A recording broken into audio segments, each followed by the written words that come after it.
बिस्मिल्लाहिर्रहमानिर्रहीम। अस्सलाम वालेकुम। आज 23 मई है और दिन है जुमे का। आज सुप्रीम कोर्ट ऑफ पाकिस्तान के 5 रुकनी बेंच ने बहुत अहम समाअत की। समाअत का मुकम्मल अहवाल तो मैं आपके साथ शाम को शेयर करूंगा, लेकिन ये केस इंपॉर्टेंट है और मैंने सोचा कुछ आम चीज़ें आपको बता दूं कि जो आज के केस में जो डेवलपमेंट्स हुई। ये केस था जब सुप्रीम कोर्ट ने नोटिस लिया, जो आपने देखा डॉक्टर रिजवान साहब की डेथ हुई, जो शहबाज शरीफ साहब के केसेस के प्रोसिक्यूटर थे, बल्कि प्रोसिक्यूटर तो नहीं थे बल्कि टीम हेड थे, जो टीम को लीड कर रहे थे, डायरेक्टर थे FIA के, और पूरी उस टीम को हेड कर रहे थे, उस इंक्वायरी को हेड कर रहे थे। और उसके बाद जो प्रोसिक्यूशन टीम में तब्दीलियाँ हुई, जो सिकंदर जुल्करनैन साहब को हटाया गया, जो मौज़म हबीब साहब को हटाया गया, एक रऊफ समी शायद नाम बताया गया, उनको हटाया गया और प्रोसिक्यूटर्स की टीम जो है वो बदल दी गई ना। फिर उसके बाद एक और IO को हार्ट अटैक हुआ। उसके बाद फिर जिस तरह से इस हुकूमत ने आते ही आपने देखा ECL से नाम निकाले, एक सज़ा याफ्ता मुजरिम को पासपोर्ट जारी किया, यहाँ से लोगों को बाहर भेजने की कोशिश की, जो बाहर भागे हुए हैं पाकिस्तान से उनको पाकिस्तान वापस लाकर यहाँ पर ओहदे देने की कोशिश की। तो ये सारे मामला पूरी कौम के सामने आ रहे थे। आज जो बड़ी डेवलपमेंट हुई वो ये हुई है कि सबसे पहले मैं आपको बताऊं कि जो ECL का मामला है, मैंने आपको कहा कि बहुत तवील एक समाअत थी, उसके ऊपर तो हम बाद में आएंगे, लेकिन सबसे इंपॉर्टेंट जो आज सवाल सुप्रीम कोर्ट ऑफ पाकिस्तान ने उठाया वो ये है कि कन्फ्लिक्ट ऑफ इंटरेस्ट, मफादात का टकराव, कि वो मिनिस्टर्स जिनके नाम ECL में थे, जो मुलजिम है, सुप्रीम कोर्ट ने कहा मानते हैं कि वो मुलजिम है, वो मुजरिम नहीं है, लेकिन वो मुलजिम बैठ के खुद अपना नाम ECL से निकालने की पॉलिसी कैसे बना सकते हैं। इसमें तमाम बड़े नाम हैं और एक बार एक NRO दिया गया, एक इस्तिस्ना दिया गया। सुप्रीम कोर्ट ने कहा ये जनरल एमनेस्टी है आपने जो दी, जिसमें आपने हजार लोगों के नाम एक ही बार जो है वो ECL से निकाल दिए। पॉलिसी क्या थी, डिस्कशन कहाँ हुई, मिनट्स कहाँ हैं, क्या डिस्कस हुआ, क्या मकसद था, किस तरह से आप ये कर सकते हैं। आपने करप्शन को भी उसमें से निकाल दिया, मिसयूज ऑफ अथॉरिटी को भी निकाल दिया, मंशात फरोशों को भी निकाल दिया। आपने तो सबको एक तरह से जो है वो निकाल दिया कि आपने एक ऐसे रूल्स बनाए कि जिसके तहत खुद ब खुद ही नाम जो है वो जिनके ECL में डलते जाएंगे, खुद ब खुद निकलते जाएंगे, उसको कुछ करने की भी जरूरत नहीं है। तो इस चीज पे सुप्रीम कोर्ट ने काफी कंसर्न का इजहार किया। और सबसे इंपॉर्टेंट बात आप ये देखें कि सुप्रीम कोर्ट ने नाम नहीं लिए, लेकिन नैब के केसेस में जिनके नाम ECL पर थे, डेफिनेटली मरियम नवाज साहबा का नाम ECL पर था, नवाज शरीफ का नाम ECL पर था, नवाज शरीफ के बेटों का नाम ECL पर, ये सारे। और जिस तरह से नैब से पूछे बगैर नाम ECL से निकाल दिए गए। और मैंने वो कहा ना कि इतने सवाल सुप्रीम कोर्ट ने उठाए कि सबसे ज्यादा मफादात के टकराव पर उमर बंदियाल साहब के सरप्राइज में 5 रुकनी बेंच था, जस्टिस रियाजुल हसन साहब थे, जस्टिस मुनीब अख्तर साहब थे, जस्टिस मज़हर अली अकबर नकवी साहब थे और जस्टिस मोहम्मद अली मजहर साहब थे। और फिर सुप्रीम कोर्ट ने खैर सारा सुप्रीम कोर्ट ने आज हुक्म तो नहीं दिया।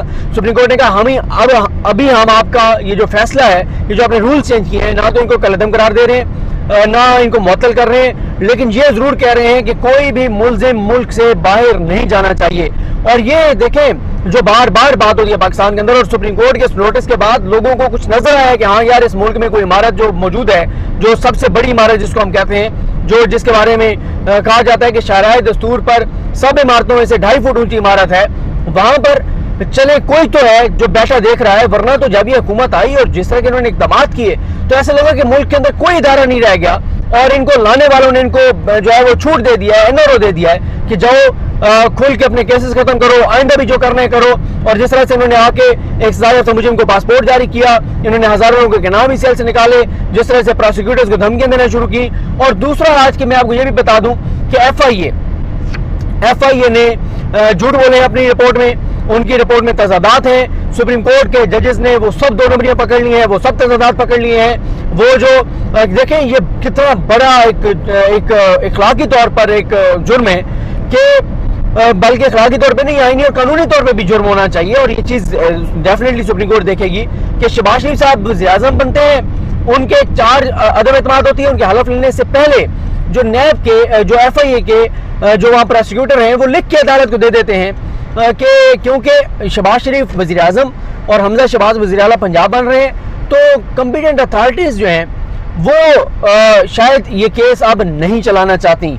तो इससे बड़ा पाकिस्तान के साथ मजाक क्या हो सकता है, पाकिस्तान के लोगों के साथ कि एक जिनके ऊपर फर्द जुर्म आयद होनी थी, उनके ऊपर फर्द जुर्म तो क्या आयद होती, उनके केसेस चलाने के हवाले से भी कह दिया गया कि जी अभी मुझे हिदायत दी गई कि मैं पेश ना हूँ। इस हवाले से ये भी आपको बता दूं कि DGFIA को ज़ाती हैसियत में तलब कर लिया गया है। जो डायरेक्टर हैं जो FI के लॉ के मामला देखते हैं उनको भी तलब कर लिया गया है, मुकम्मल रिकॉर्ड तलब कर लिया गया है, क्योंकि अदालत को ये कहा गया है कि सिकंदर ज़ुल्करनैन हो या मुअज़्ज़म हबीब एडवोकेट हो या तीसरे नंबर पर जो रऊफ समी हो, उनको इसलिए हटाया गया है कि ये लोग मुसलसल 2 समातों पर पेश नहीं हुए, उनसे कोई वजाहत नहीं मांगी गई। और अदालत ने कहा जब वो खुद लिख कर दे रहे हैं अदालत में, वहाँ पर एजाज अवान साहब की अदालत में जो स्पेशल कोर्ट के जज हैं, तो वो लिख कर दे रहे हैं सिकंदर ज़ुल्करनैन साहब कि मुझे कहा गया कि आपने पेश नहीं होना क्योंकि कम्पिटेंट अथॉरिटीज जो है शायद ये केस नहीं चलाना चाहती। तो उसके बाद और फिर वो भी सारे तज़ादात सामने आए, जो एक IO को ट्रांसफ़र कर दिया गया कराची, एक को जो है कहा गया अस्पताल में है, और फिर एक पेश नहीं हुआ। और ये भी कहा गया कि जो IO जो पेश नहीं हुआ उसके खिलाफ आपने कोई कार्रवाई नहीं की, जो आपका प्रोसिक्यूटर आप कहते हैं पेश नहीं हुआ, आपने उसको हटा दिया। और ये जो सामने बातें आ रही हैं जो ज़ाहिर है हर जगह डिस्कस हो रही हैं कि जो नए प्रोसिक्यूटर्स लगाए गए वो किसके चैम्बर के हैं। और आप देखें, अंदाज़ा लगाएं, इस वक्त वज़ीर कानून कौन है? आज़म नज़ीर तारड़ साहब। आज़म नज़ीर तारड़ साहब क्या है? शरीफ खानदान के तकरीबन केसेस में वो वकील है। और अब उनके लोग जो है वो उनके जो चैम्बर के लोग हैं या और जो शरीफ खानदान के केसेस करने वाले वकील हैं, उनके चैम्बर के वकला प्रोसिक्यूटर के तौर पर लगेंगे। यानी एक तरफ शरीफ खानदान का वकील खड़ा होगा, दूसरी तरफ शरीफ खानदान के उस बड़े वकील के चैम्बर का कोई भी जूनियर वकील जो है वो रियासत की तरफ से, उस एजेंसी की तरफ से, उस इदारे की तरफ से खड़ा होगा। नैब के हवाले से भी अदालत को बताया गया, नैब के प्रोसिक्यूटर जनरल पेश हुए, हसन अकबर साहब एक हैं वो पेश हुए चेयरमैन नैब की जानिब से। उन्होंने भी अदालत को बताया कि हमने हमारे पूछे बगैर इन्होंने नाम निकाले। और ये एजाजुल एहसन साहब ने भी सवाल उठाया कि आपने क्या उन एजेंसी से, उन इदारों से पूछा जिनके कहने पर ये नामी जो है वो आपने इस सेल में डाले थे कि हम इनके नामी सेल से निकाल रहे हैं। तो FI की रिपोर्ट में तज़ादात और ये ECL के सारे प्रोसेस के ऊपर तज़ादात और कन्फ्लिक्ट ऑफ इंटरेस्ट, जिनकी लीडरशिप, और इसमें ये भी देखना होगा कि चले वो चीज़ मुझे कंफर्म नहीं है, मैं ज़रा देख के बताऊंगा आपको कि किस किस तरह के और संगीन जो है वो खिलवाड़ किए गए। और साथ ही सुप्रीम कोर्ट ने आज FIA को ये कहा है, नैब ने तो सुप्रीम कोर्ट को ये बात लिख कर दे दी है कि जो नैब का रिकॉर्ड है उसको मुकम्मल तौर पर प्रोटेक्ट कर लिया गया है, क्योंकि सुप्रीम कोर्ट के ये नोटिस में है। सुप्रीम कोर्ट को पता है कि इससे पहले जो है वो डॉक्यूमेंट्स से गुम होने पर जो है वो चोरी करवाए गए, चोरी करवा कर और उसके बाद वो बरी हो गए। आसिफ अली जरदारी साहब की बात कर रहा हूँ, सुप्रीम कोर्ट ने तो नहीं कहा, वैसे मैं कह रहा हूँ। तो वो फिर बरी हो गए कि जी डॉक्यूमेंट्स असल नहीं है और फोटो कॉपियों के ऊपर सजा नहीं हो सकती। अब नैब ने तो कह दिया है कि जनाब हमारा रिकॉर्ड प्रोटेक्टेड है, महफूज बना लिया है। FIA ने भी एक सर्टिफिकेट दिया है, लेकिन FIA के हवाले से DGFIA को कहा गया है कि वो अपने दस्तखतों के साथ बताएं कि रिकॉर्ड महफूज कर लिया गया है या नहीं किया गया। और अगर कल को रिकॉर्ड को कुछ हुआ तो जिम्मेदार DGFIA होंगे। अब अगली समात पर DGFIA को तलब कर लिया गया है। मैंने आपको मुख्तसर बता दिया, कई तज़ादात सामने आए हैं। सुप्रीम कोर्ट ने बहुत कंसर्न का इजहार किया है, जिस तरह से एक एमनेस्टी स्कीम दी गई कि सारे जो जिनके ऊपर इल्ज़ाम है करप्शन के, लूट मार के, मिसयूज ऑफ अथॉरिटी के, सरकारी इदारों को तबाह करने के, कौमी खजाने को नुकसान पहुंचाने के, बड़े बड़े जराइम के, उन सब के नाम एकदम एक फैसले से बड़ी आसानी के साथ जो है वो निकाल दिए गए। और कॉन्फिडेंस चेक करें, जाहिर है जब आपको मुसल्लत किया जाता है और मुसल्लत करने वाले ताकतवर हों और वो आपको कह दें कि अब आप लूटें, जो मर्जी करे, आपको कोई नहीं पूछ सकता। लेकिन किसी को अंदाज़ा नहीं था कि जो चीफ जस्टिस पाकिस्तान है और सुप्रीम कोर्ट ऑफ पाकिस्तान है वो इस चीज़ का नोटिस लेगी। और अल्हम्दुलिल्लाह उन्होंने नोटिस लिया है एज ए पाकिस्तानी। मैं तो खुद उन लोगों में से हूँ जो कह रहा था कि जो कुछ हो रहा है, हमारे इदारे ये मैसेज दे रहे हैं लोगों को कि ये जंगल का कानून है, ये जिसकी लाठी उसकी भैंस है, ये इनका इक़्तिदार है, इनको मुसल्लत किया है क्योंकि इन्होंने हमें सर्विसेज फराहम की हैं इमरान खान को निकालने के लिए।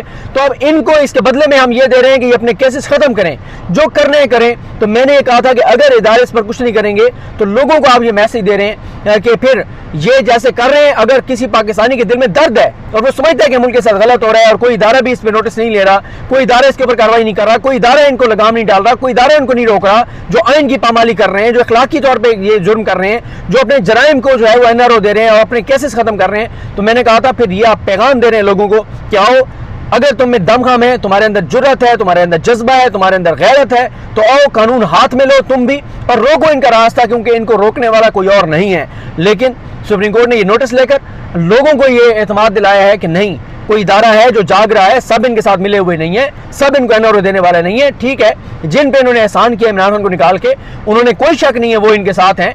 उन्होंने इनको कहा जो मर्जी आप तुम करो, ये तो इस मुल्क को लूटो, इसको नोचो, इस मुल्क को कमजोर करो, जो करो, हम आंखें बंद करके बैठे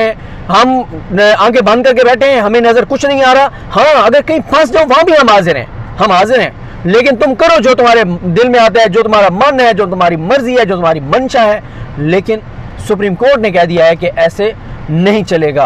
और बहुत ज़बरदस्त रिमार्क्स, बहुत ज़बरदस्त ऑब्जर्वेशन, ज़बरदस्त तरीके से रिकॉर्ड देखा। ये वो जजेज हैं, इनमें से तकरीबन सभी जो फाइलें पढ़ कर आते हैं और उनको पता होता है, और आज भी उन्होंने जो है वो दोनों बयानियाँ पकड़ी हैं, झूठ पकड़े हैं, गलत बयानियाँ पकड़ी हैं। और ये कुछ आम चीज़ें थी। बाकी इंशाल्लाह समाज का मुकम्मल अहवाल जब मैं आपके सामने रखूँगा तो आपके सामने और बहुत से पॉइंट्स आएंगे। मुझे अपनी दुआ में याद रखें। अल्लाह करीम हम सबका हामी नासरो। अल्लाह हाफ़िज़।